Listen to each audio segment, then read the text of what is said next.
If you're considering a safe for your home, you'll have dozens of models to choose from. There are wall safes, the kind you can hide with a picture.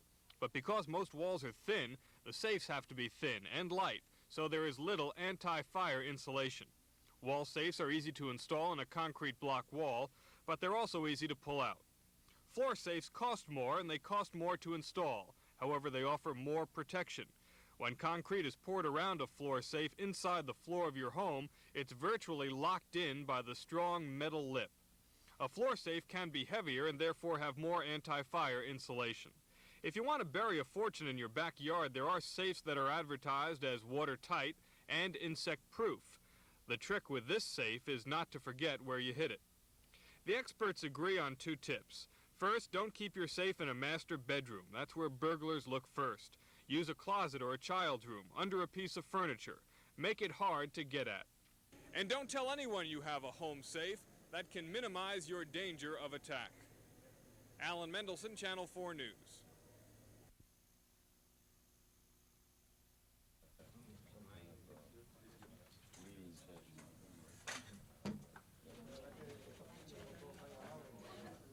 In addition to God, an awful lot of people are on your side. Thank you. Thank you very much. It's very kind, and I think since we moved here 10 years ago that we didn't know anyone in place. Last year when he received the proclamation for Michael Sutherland Day, it touched him so much that he had it framed immediately. And I think that just showed the kind of person Michael was, how much he thought of Miami and the people of Miami. They have stretched out their hearts and their arms, and they've just touched us all in such a way that we can never forget it. And we consider, somebody asked us if we were going to leave Miami, and that's the farthest thing from our mind. We love this town, the people, and this is our home.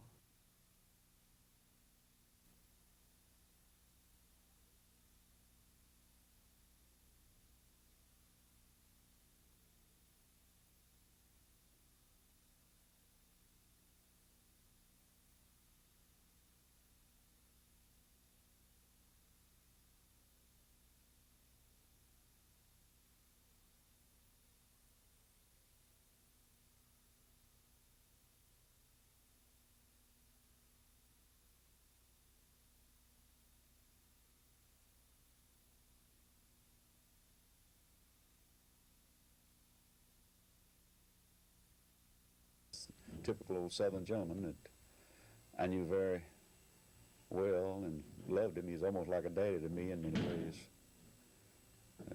He was a fine man. He was a very stern man in business, but a very fair man. And a man that only had 3 grades of formal education to have done what he did in his lifetime is just unbelievable. He had a great mind, a great mind.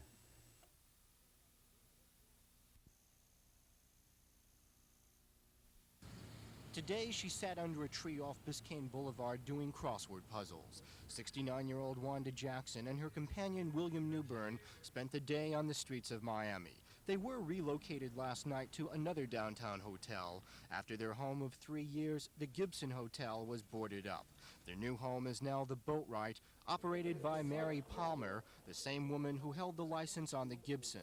The Boatwright Hotel was checked today by Metro housing inspectors. Like the Gibson, the Boatwright has serious building violations, according to inspectors. Well, the major problems are the bath, which are unsanitary, and there are some dangerous ceilings that are in the process of falling down, possibly on someone. Rather than spend the day at the rundown hotel, the elderly couple take to the streets. How you been spending your day now? Out here fooling around, just walking around and fooling around. But the old couple may not get a chance to spend much time at the Boatwright Hotel. Late this afternoon, the Metro Housing Department condemned the Boatwright as unfit for human habitation. Tenants were earlier warned that the hotel would be closed down June 29th. I guess I'll be out here. I don't know. You know, I never say one day from the next. I never know, you know. I just take life as it comes. Housing officials say they will work as fast as they can to find new rooms for the displaced tenants. But despite another move, at least one elderly couple says they already have their place to spend the day on the streets of Miami. Al Sunshine, Channel 4 News.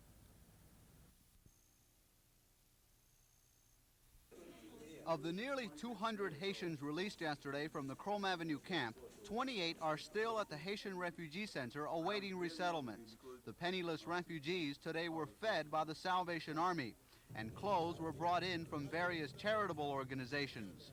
Most of the Haitians say they have relatives or sponsors outside Miami. You have family here? Yeah, I get family here and Pompano Beach. Yeah. He live in Pompano Beach. I go to try a job again. Haitian leader Gerard Jean Just said he opposes releasing the refugees without proper resettlement.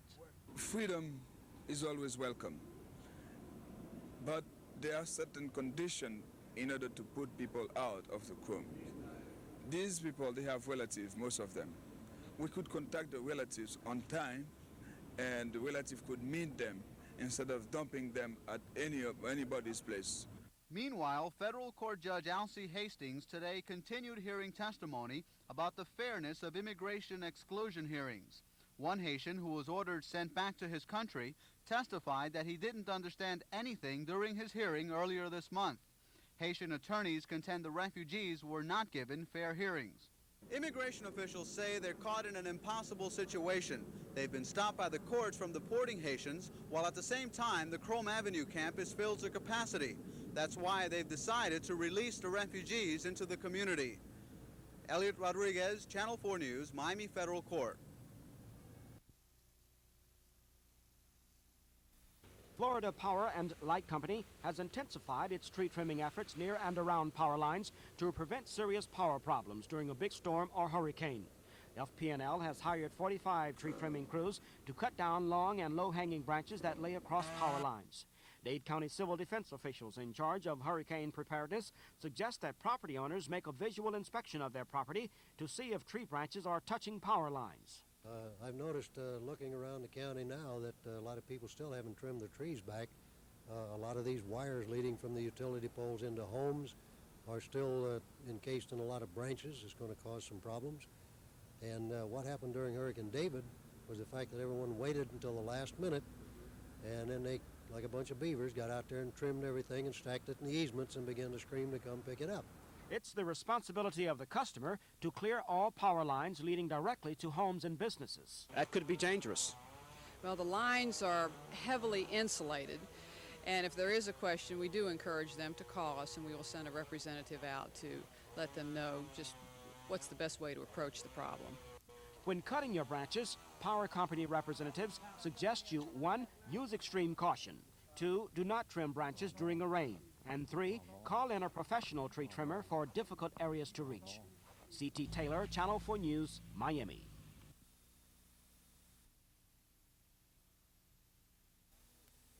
Under the new law, gold and silver buyers cannot purchase goods from minors, must identify and keep records of all items bought, hold them for at least 15 days before melting them down or selling them, and fingerprint or photograph the person selling the goods.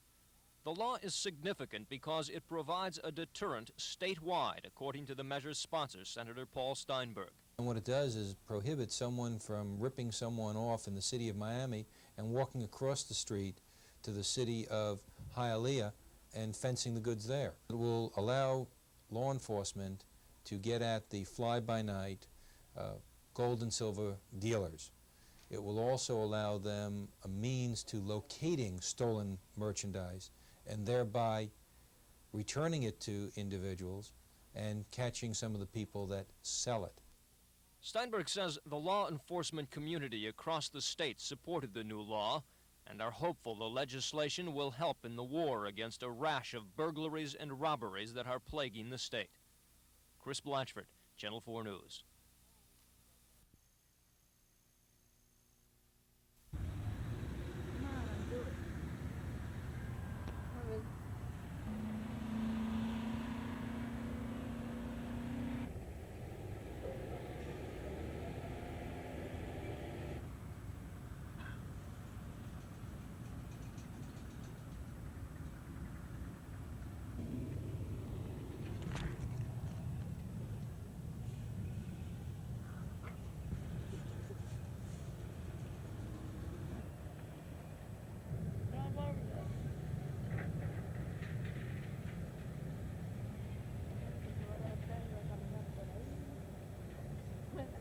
hold it up.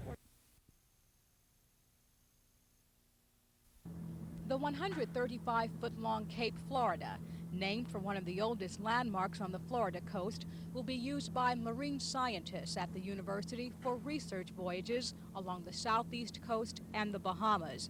This is an expensive research tool. The National Science Foundation spent $3.5 million constructing the ship, and it will cost $3,600 a day to operate at sea. Faculty and student crews plan to study the chemical and geological makeup of coastal waters and reefs. Researchers say they hope to find answers to problems like beach erosion and future energy sources. The Cape Florida is described as compact, with the latest and best equipment for conducting long-term marine investigations. Currently docked in Bicentennial Park for public inspection, the research vessel will move tomorrow afternoon to Dade Island, its permanent base. In about 1 month, a university crew of 12 scientists and 9 sailors will cast off for Cape Florida's maiden voyage. Pam Salisbury, Channel 4 News.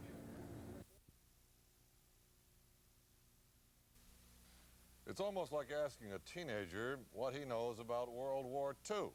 Very little. It was before his time. It's difficult to develop recollections from history books. So it is when you talk about Ed Ball. There is at least a generation in Florida who might say, Ed who?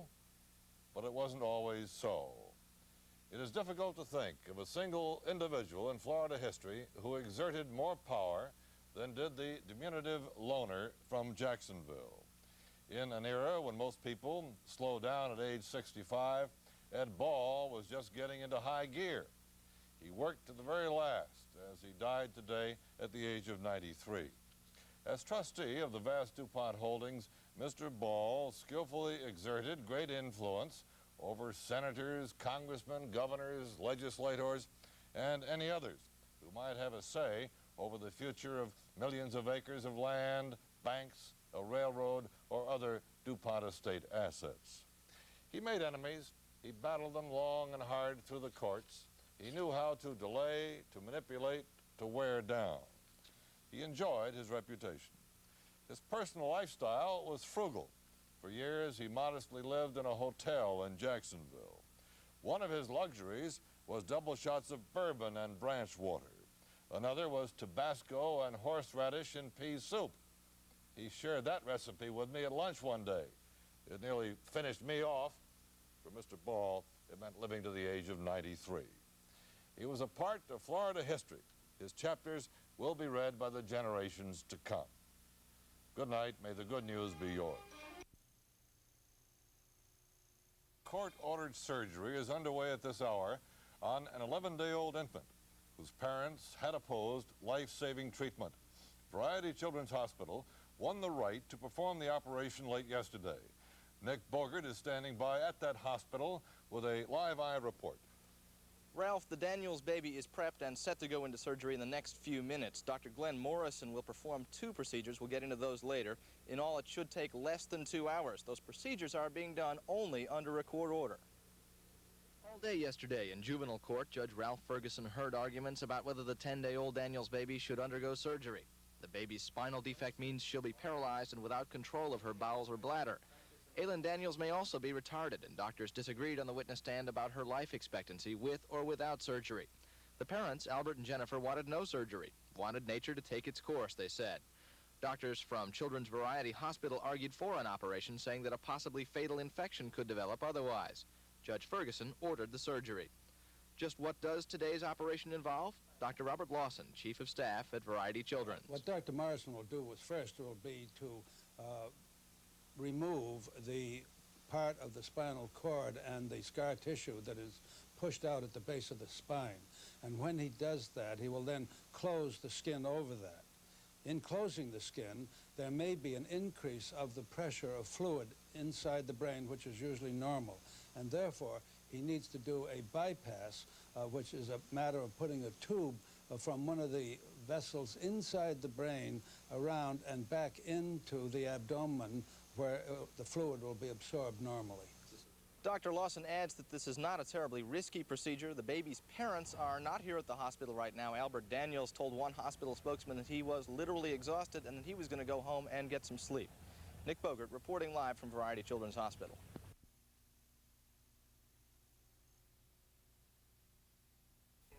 Actually, 2 operations were performed on Aylin Daniels in the surgical suite at Variety Children's Hospital. In one, surgeons removed part of the infant's spine, which protruded from the lower back. That defect's called a spina bifida. In the other, surgeons attached a shunt, a series of tubes and valves, to ease the pressure from excess fluid on the brain. Neurosurgeon Glenn Morrison said the 2-hour operation went smoothly. Morrison told reporters that it will be a week or so before the danger of infection from the spinal operation is past. But he called the shunt a plumbing device that could cause problems over the long haul. Problem number 1 is infection again, because it's a foreign body. Problem number 2 is growth, because the catheters do not grow in the as the children grow, although we do put some extra tubing in to allow for growth. Problem number 3 is the fact that it can plug up. I mean, years may go by and the child may not have any difficulty, but tomorrow the child could develop a difficulty. I don't know that. At a minimum, Dr. Morrison says, the Daniels baby will have to walk with braces, and she'll never have control of her bladder or bowels. He stuck by his testimony in family court yesterday, testimony which helped convince a judge to override the objections of parents Albert and Jennifer Daniels and order the surgery. The parents had asked that nature be allowed to take its course. Most babies with Aylin's affliction die without treatment. The director of the Florida Spina Bifida Coalition, Jackie Pitts, says there had been similar cases in the state in the past. And the hospital social worker who urged Variety Children's lawsuit to ensure treatment says she thinks the Daniels will be good parents for Aylin. Claudette Antunia cites what she calls healthy parental reactions in the courtroom. At the time of the order that given to the judge that the child should be made a ward of the state and to be made a dependent of the state of Florida, their reaction was to say, no, please let us have our child back and we will consent for surgery. I think that was very healthy on their part. Doctors say Aylin Daniels will be treated with antibiotics and if all goes well, could be released to her parents within a week. Nick Bogert, Channel 4 News.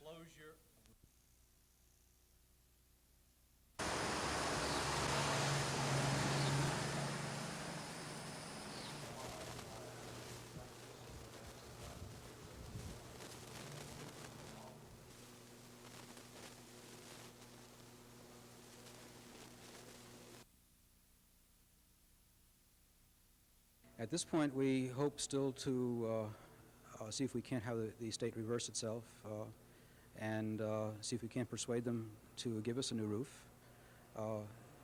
If that is not successful, then we were going to have to ask people and friends in the community to see if we can't relocate somewhere else. We are a viable organization. We're a 20-year institution here in Coconut Grove. We're unique in that we represent both the artists have a cooperative gallery and also a school to teach fine arts and crafts. So we are going to exist somewhere.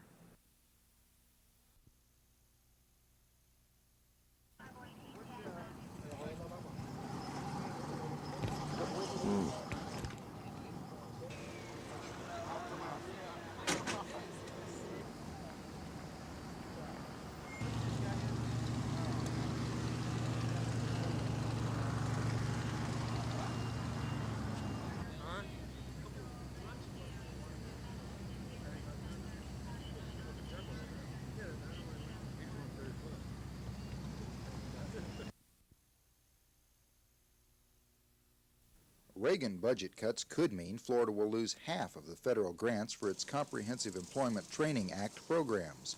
CETA officials say if the state gets just over $100 million for a program now spending over $200 million, they will be able to serve only about half of the number of present clients. The biggest impact, they say, will be on those already in the system. For someone who has a job or for someone who is in midstream in terms of getting trained to be placed on a job, and now that's suddenly going to end, it's a traumatic impact. The budget cuts will come in 2 of the 8 major CETA programs, job training for people unemployed due to company layoffs and people considered to be hardcore unemployed. Youth employment and on-the-job training programs will remain, but they will be streamlined. The Governor's State Employment and Training Council is looking for new sources of money and programs to trim. It will make recommendations to the governor Thursday. Ray Wise, Channel 4 News, Tallahassee Bureau.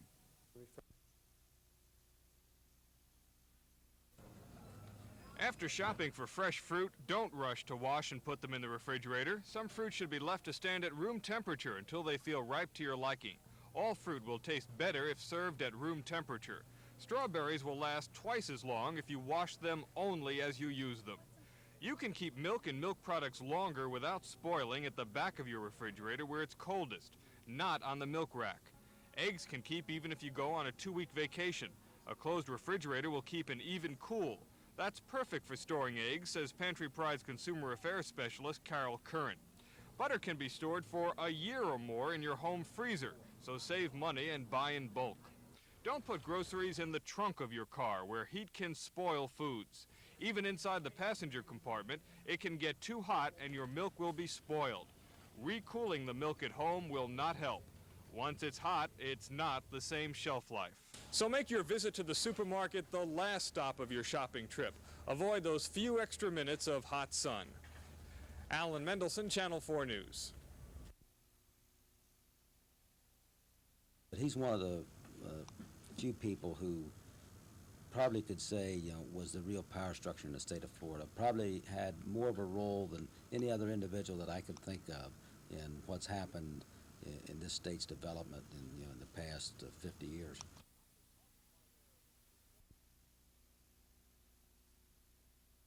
C.T. Taylor has a live eye report at one of those locations in Miami.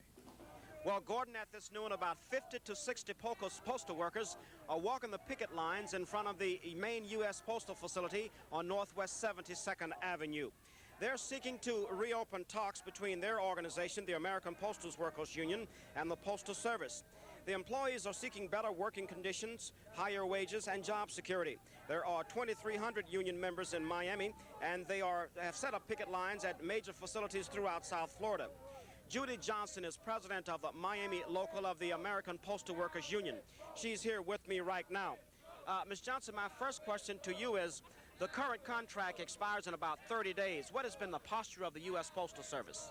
At this point, the Postal Service has failed to come to the bargaining tables to even begin the negotiation process. About the best that they have done is to sit down and set up the ground rules.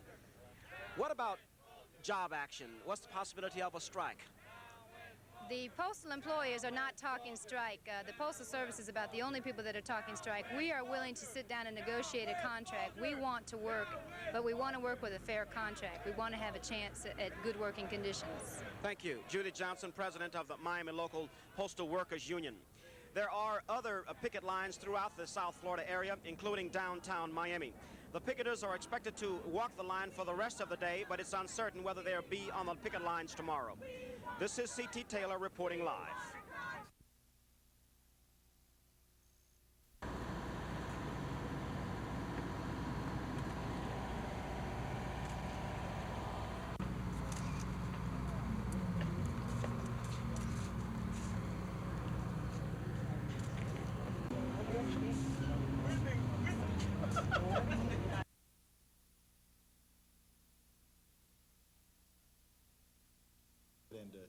Anything like that, the concern for the meeting was the fact that patients are being put out on the street by the busloads, and that Chrome is full, that the detention center is full, and yet they're still coming, and that they're just sort of being put out on the community, and I think the concern for the meeting was that. Where is the task force report on immigration?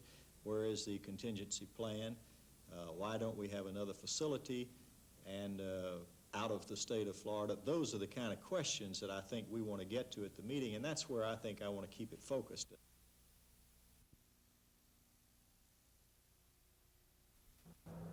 It's becoming a common sight in front of the immigration office in downtown Miami.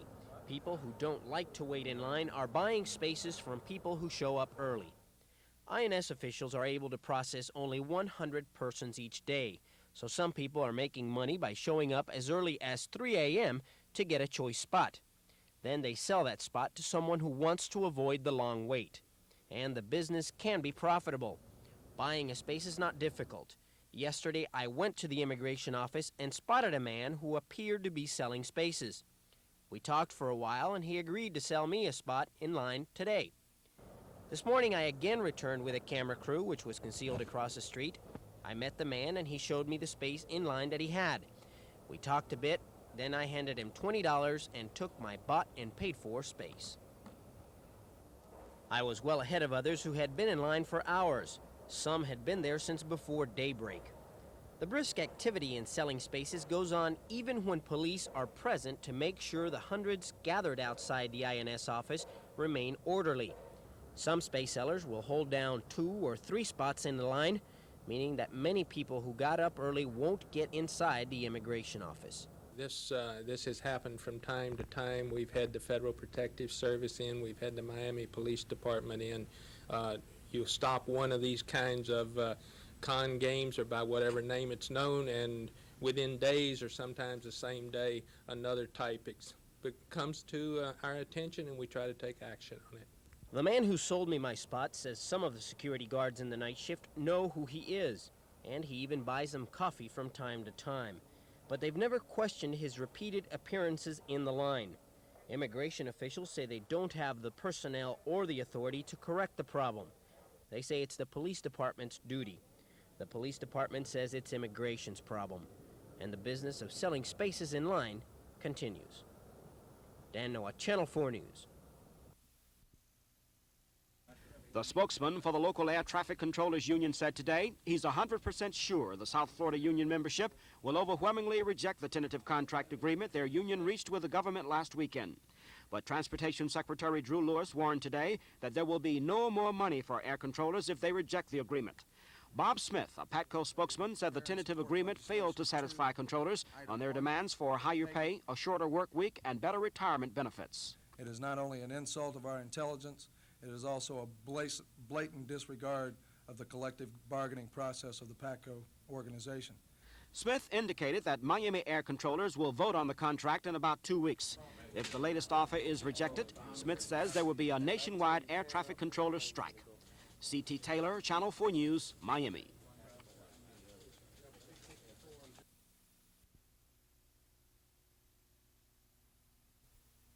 The Kendall area has experienced rapid growth over the past 5 years, and a battle over health care for that community is heating up.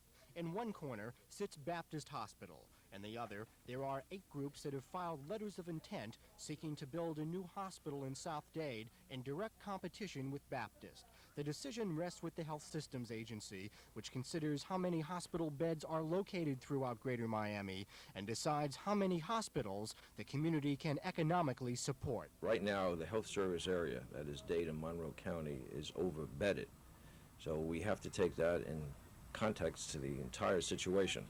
There are already plans for a new Kendall Community Hospital, along with proposals from at least 2 other groups. One company has launched an aggressive advertising campaign. The population has increased from 30,000 people in 1970 and will be over 170,000 people in 1990, which is a 12% growth per year compounded.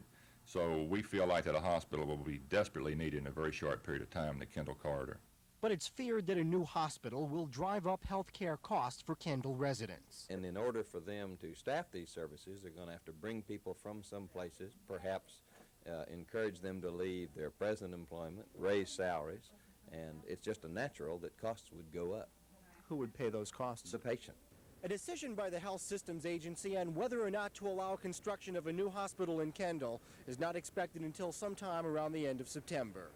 Al Sunshine, Channel 4 News, South Dade.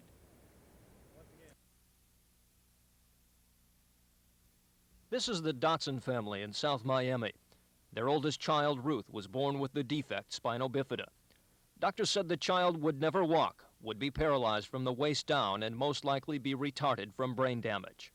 Ruth is 12 years old today. She does walk, has above average intelligence, and shares the dreams of many children her age. I wish to travel all over the world and meet new people. And I was hoping to be an ice skater, but I just put that hope away because I know I can't do it. And I'll just do the things I can do in life. It's over for parties? Mary Ellen Dotson says doctors often paint only the bleakest picture for spinal bifida victims. The spina bifida child is an intelligent human being who can live a normal life. Maybe even if they are paralyzed, they can get around in wheelchairs. They're not freaks. Yet Mrs. Dotson admits her child is an unusual case.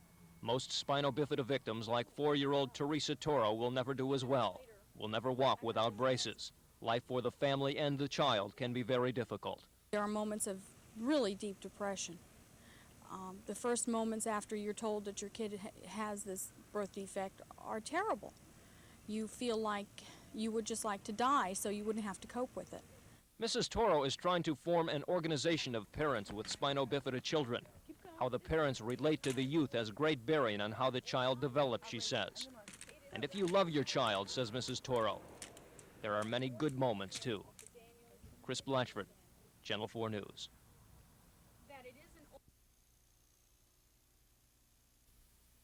Mary Dennis is a woman who has learned to face adversity with a smile. She is a woman with courage and hope and faith. And now, after a lifetime of giving, Mary Dennis needs help. Her physician, Lester Telcher, says that landslides of recent medical and personal problems have left Mary unable to care for herself in this tiny Miami efficiency. At 84, she has survived her 2 children. A circulatory disease necessitated the amputation of her left leg, now replaced with a wooden one, and is now threatening her right leg. A bout with vaginal and abdominal cancer has been stopped for the time being with radiation therapy. For most of her life, Mary took care of other people as a traveling practical nurse. Now she needs someone to provide her with life's most basic necessities. My needs are a good place to sleep, 3 meals a day, good meals. I don't want just anything, but I want 3 good meals and a good place to sleep. Because she has difficulty walking, Mary falls frequently and just 3 months ago fractured her hip. But Dr. Telcher says nothing can get this woman down. I have never seen her in a bad mood, and I've never seen her bitter in any way. She takes what comes and does the best with it that she can. Dr. Telcher says Mary Dennis needs a nursing home, that she has Medicare and Medicaid, but very little money. No one seems to want to take her. Why? They say that there are no beds, and we've been trying for almost 4 months to get her placed in a nursing home. How serious is it? How important is it that you get into a home now? Well, she's been lucky so far, but I'm afraid that if something happens again, she may not be as lucky as she was. You seem like a happy person. I try to be. Let's put it that way. I've always tried to make the best of whatever situation I found myself in. Of course, you don't always come out victorious, but you can try anyway. Bob Mayer, Channel 4 News.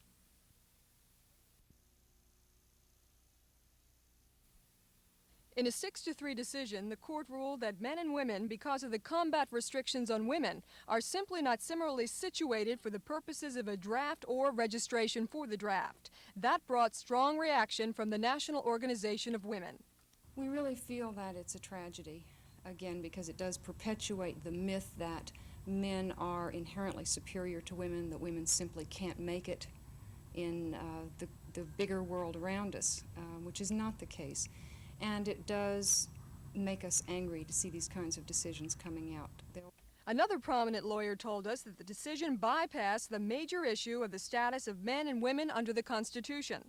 Rather than addressing that issue, the court relied upon broad congressional powers to raise an army to justify Carter's action about a year ago. In its ruling, the court reaffirmed Congress's constitutional power to raise and support an army. Basically, it upheld Congress's decision of last year to exclude women when it authorized the registration of 19- and 20-year-old men for the draft. Marianne Kane, Channel 4 News.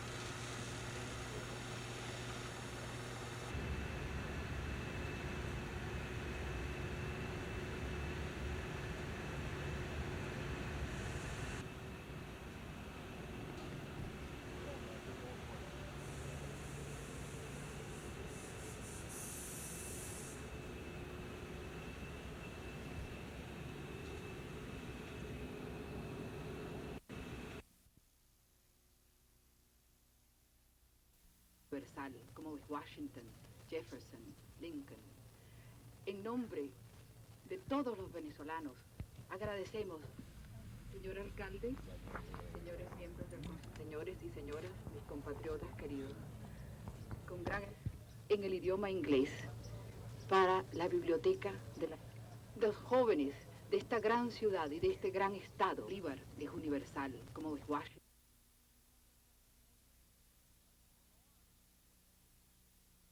Señores miembros del Consejo Municipal, señor ministro, señores y señoras, mis compatriotas queridos, con gran emoción.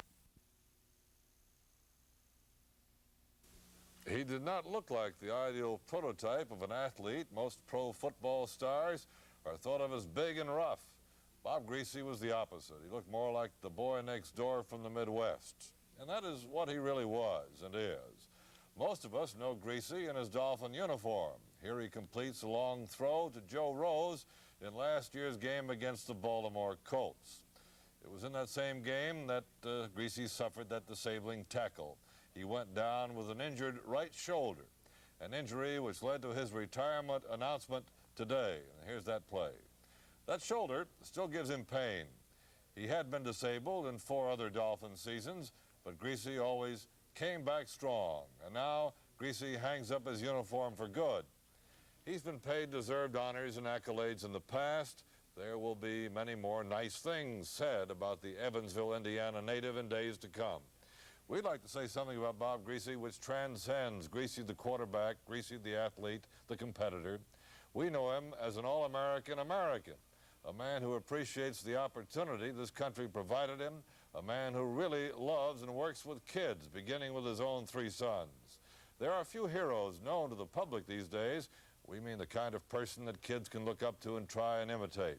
Bob Greasy is a good guy, a young leader for young people, and South Florida is better because of it. Good night.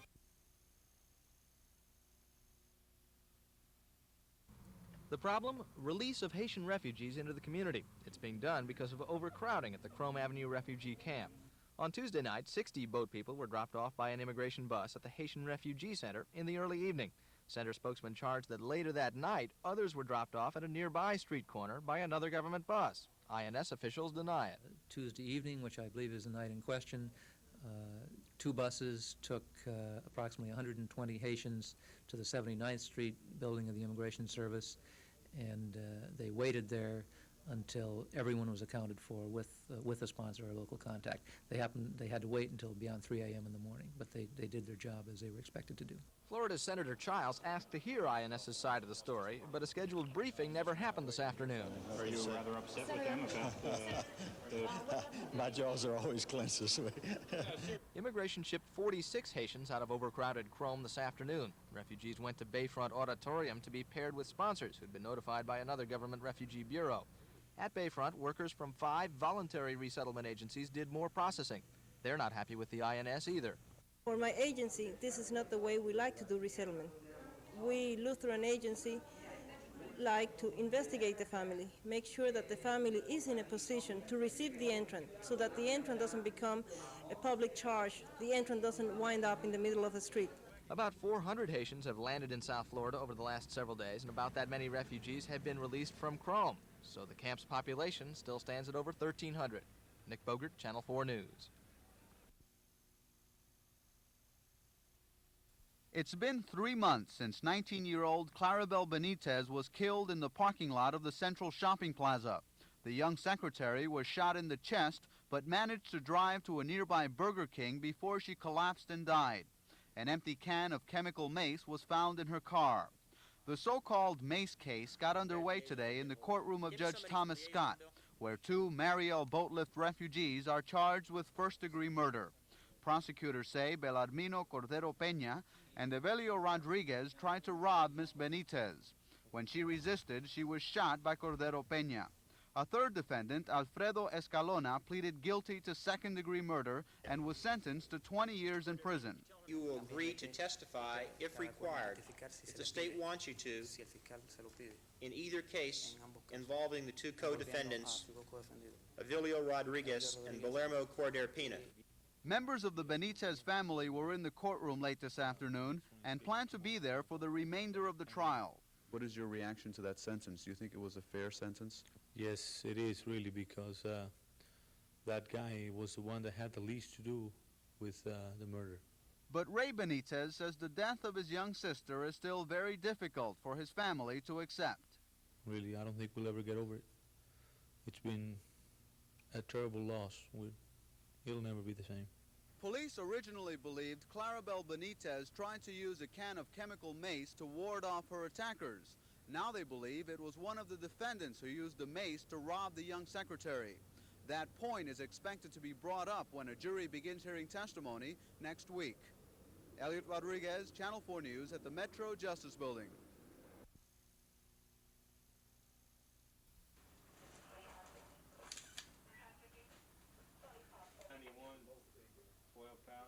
You can get these.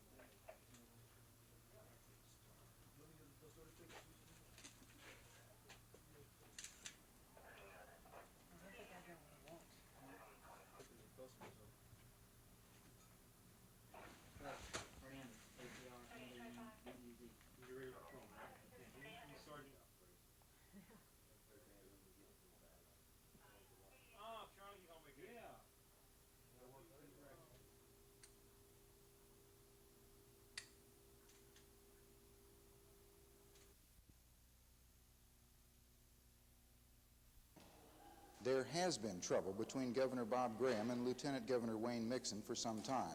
Simply put, the Lieutenant Governor felt that he was not being paid as much attention as some staffers of the governor. Things came to a head when Mixon went public with his concerns. The governor and Lieutenant Governor talked at length, and the governor now says things have been worked out. Also, the position of Lieutenant Governor has its ongoing frustrations, just like the Vice President has had its historic frustrations. But Wayne Mixon has done an outstanding job in every assignment that he's been given, and I'm confident will do an equally outstanding job in his current responsibility, which is to develop a state policy to work with local governments, particularly in the area of law enforcement. Lieutenant Governor Mixon is less certain of the future. I expect things to change for the better. If they don't?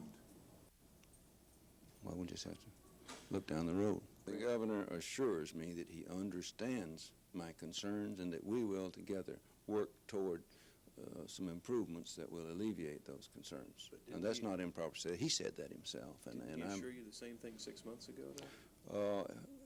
Not by any given date. Now, do you have a time certain? Yeah, before we start running again. So, even though things may have been smoothed over for now, problems do still exist, not the least of which is that the Lieutenant Governor went public. Ray Wise, Channel 4 News, Tallahassee Bureau.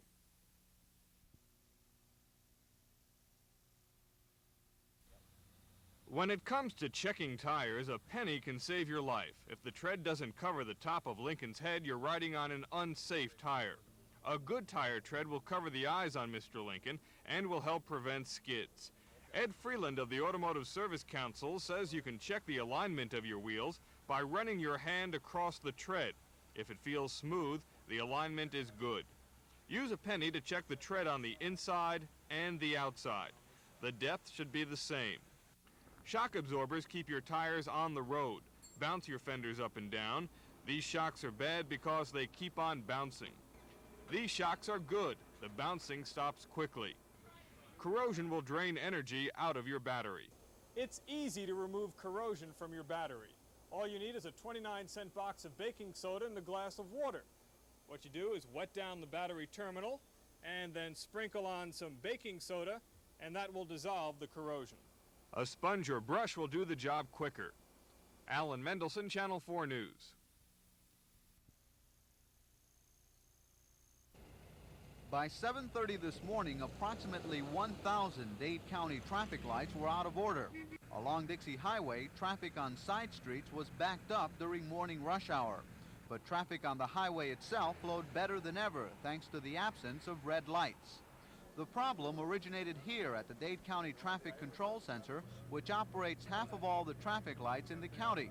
Officials say they had a double dose of bad luck. First, an electronic failure brought down the computer-based main system which operates the lights. To make matters worse, the backup system also failed to function. Usually, when we have problems with the main system, we can fall on the standby and keep going with limited capabilities, but still going. This is the first time in 5 years that both systems failed at the same time. Traffic and transportation officials hope to have the problem under control before rush hour traffic this afternoon. Elliot Rodriguez, Channel 4 News.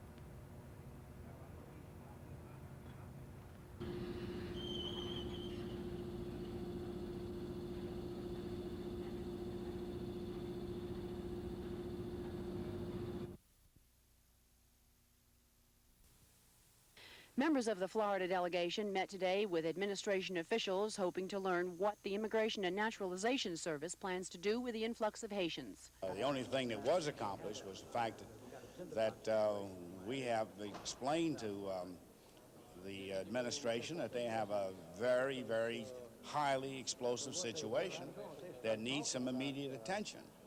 All I can say is that the Justice Department representative indicated that certain proposals would go to the president today. Are you satisfied with the general ideas you heard? No. Acting INS Director Doris Meisner dodged reporters' questions, and Senator Childs, who says he's been waiting for months for word from the administration, is running out of patience. We've got to have a new site. We've got to have a new site right away. That site should not be in Florida. Haitians that are coming should be detained and should be put in that detention site, and it should be outside of the state of Florida. According to the Immigration Service, the president will be briefed today on recommendations put forth by the Cuban-Haitian Task Force, and that the cabinet will take up the issue next week. Carolyn Gorman, Channel 4 News, Washington. Unfortunately, the facts are we're still having hundreds of refugees arrive every month in our state. We're still having the tremendous problems of getting the federal government to accept the financial responsibility. There's still no effective out-of-state resettlement program or the establishment of refugee camps. Governor, what are your plans? What are you going to do now? Well, we're going to continue to bang away at the federal government with the goal of getting them to accept what they have admitted to be is a national responsibility. I support the concept of nationalizing this problem, opening up refugee centers outside of Florida, establishing an effective contingency plan, which I think is particularly important with the prospect of a heightened surge out of the Bahamas of Haitian refugees.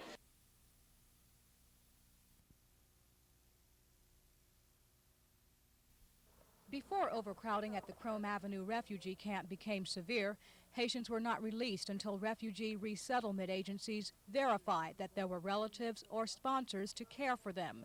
This orderly procedure was abandoned this week. With little warning, INS released over 100 Haitians at midnight Tuesday, leaving several alone in a Biscayne Boulevard parking lot. Resettlement organizations have spent the last couple of days playing catch-up. Today, an aide from the Lutheran Ministries Agency happened on this group of 9 Haitians. She was on routine sponsor verification duty. Were they released to you by an agency, or did they just come by themselves? Marie Valbrun learned the men were released Tuesday night without relatives or sponsors to pick them up. They found a man who let them stay in his home. INS Deputy Director Richard Gullidge maintains all the Haitians had sponsors. Valbrun doubts that. We could not find those sponsors. I don't know how they found them. Apparently, a friend of a friend of a friend pick up those refugees in the streets, and we don't know where they are.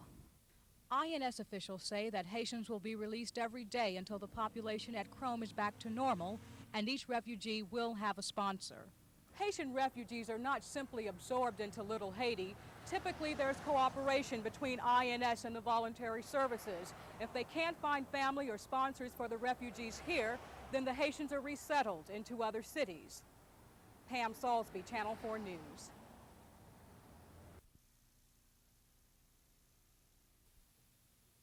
The This could become the third largest municipality in Dade County. It doesn't have a name yet. They're just calling it the new city. The plan would incorporate portions of Liberty City, Brownsville, and other adjacent areas, many of which suffered heavily from last year's riots. Proponents feel the plan could bring new hope and opportunity to the 103,000 residents, decrease crime, and improve city services. The primary reason of the new city is to create a government close to the people, to give the people of this area the opportunity to deal with their own government.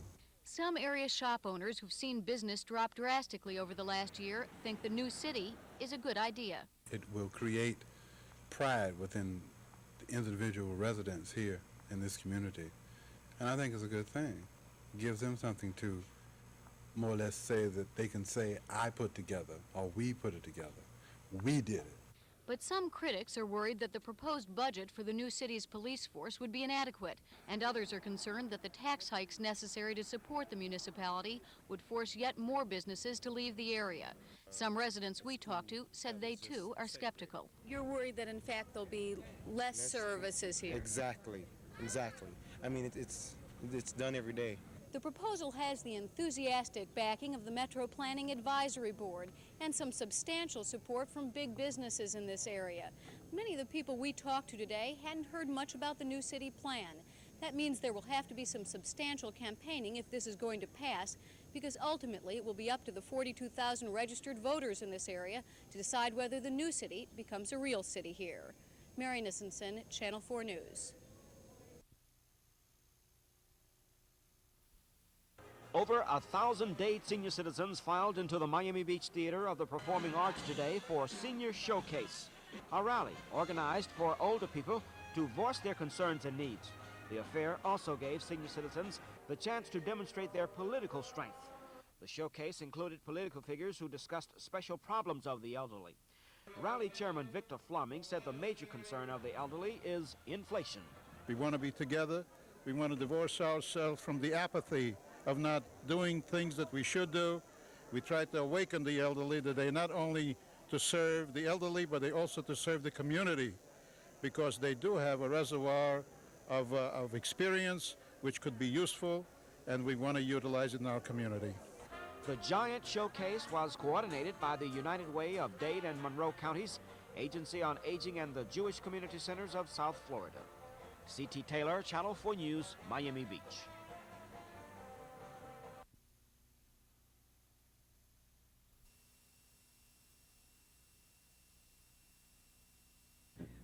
Is inclined to support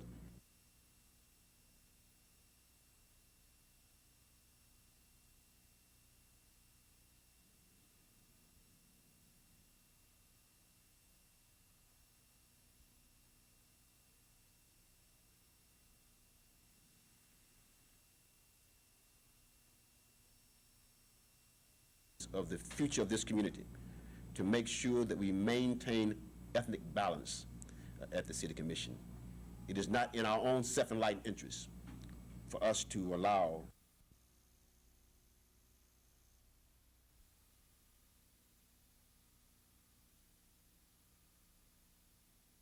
As far as the gifts were exchanged, she gave us all gifts. We gave her gifts. The fact that Zev gave her gifts, you know, it was very natural, very normal for all of us to do, because we're very fond of each other and we exchange gifts, and it's a show business tradition. What about the quote from the Times that says New York is buzzing about her cozy tete-a-tetes with Buffman? Well, I don't know exactly what that means, because in point of fact, Vilma, and everybody knows that Vilma and Zev Buffman have been married, and they've been very happily married. As a matter of fact, in just about a week, on July 6th, they'll be celebrating their 20th anniversary, and it's going to be in Aspen, and there are a lot of people flying out for this wonderful occasion. So the tete-a-tete, as far as that, what that's supposed to mean is they do go out occasionally to have dinner. Normal people do, after a matinee or whatever, and see each other. And there are always people around having a terrific time when we're all together. When we're up there, we all go out to dinner together. You're saying there's no affair? There's no affair, and there's absolutely never has been, and Vilma and Zev are very happy, and they're going to live happily ever after.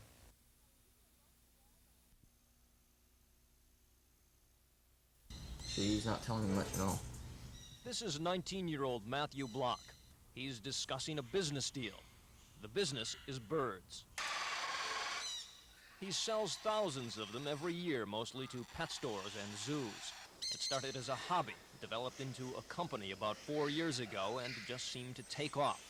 He now has 3 warehouses to keep his birds in and grossed $600,000 last year. But being a teenage entrepreneur can be a problem. I've been told off the record by one of the federal people here in Miami that that's a major problem that I have, that the people resent that I'm younger than they do and I make more money than they do. As far as my customers go, it doesn't really make a difference. They still buy. And they have bought enough, so Matthew now has gone into monkey business too, forming a second company, Worldwide Primates Incorporated. And he'll even take orders for snakes, lions, wolves, or elephants. But the workload forced Matthew to drop out of high school 2 years ago and finish up on his own with a tutor. But he has no regrets. I'm very pleased with what I've done and where I am today. Chris Blanchford, Channel 4 News.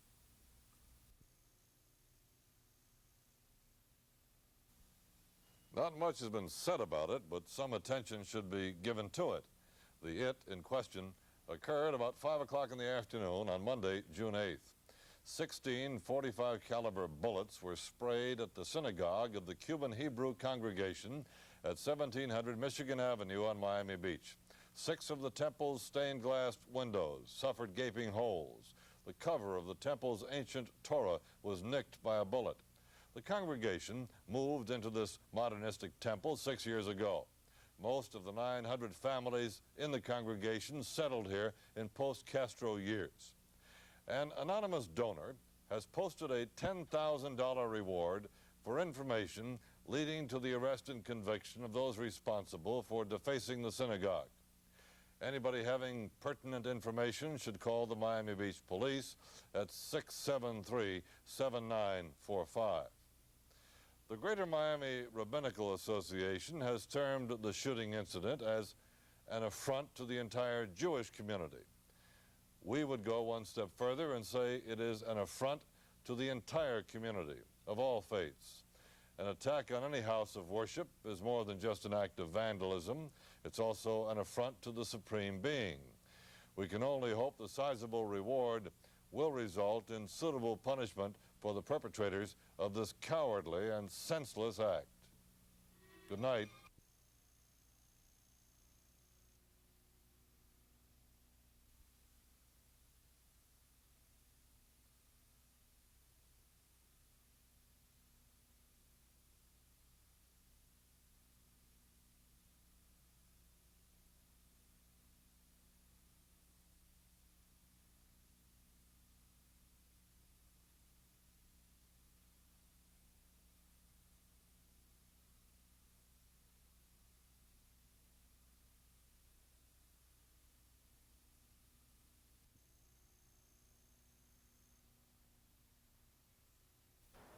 Organized crime detectives have confiscated the business records of Executive Services of Miami.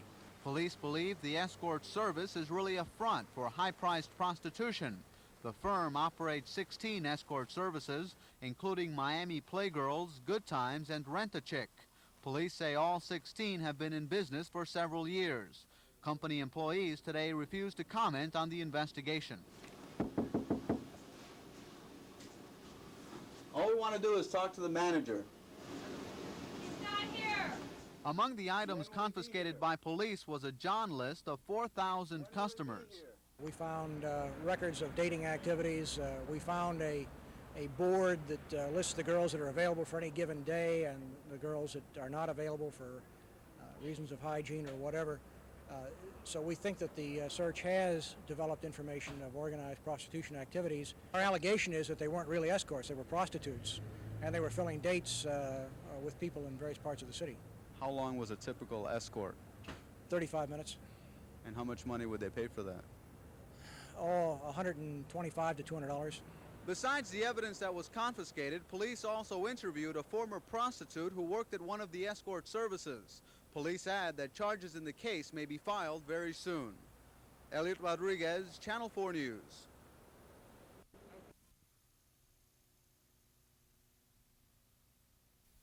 If the gold bug is biting you, remember there are several ways to buy gold. There are gold coins, but such coins as the United States $20 Double Eagle will carry an extra premium for rarity.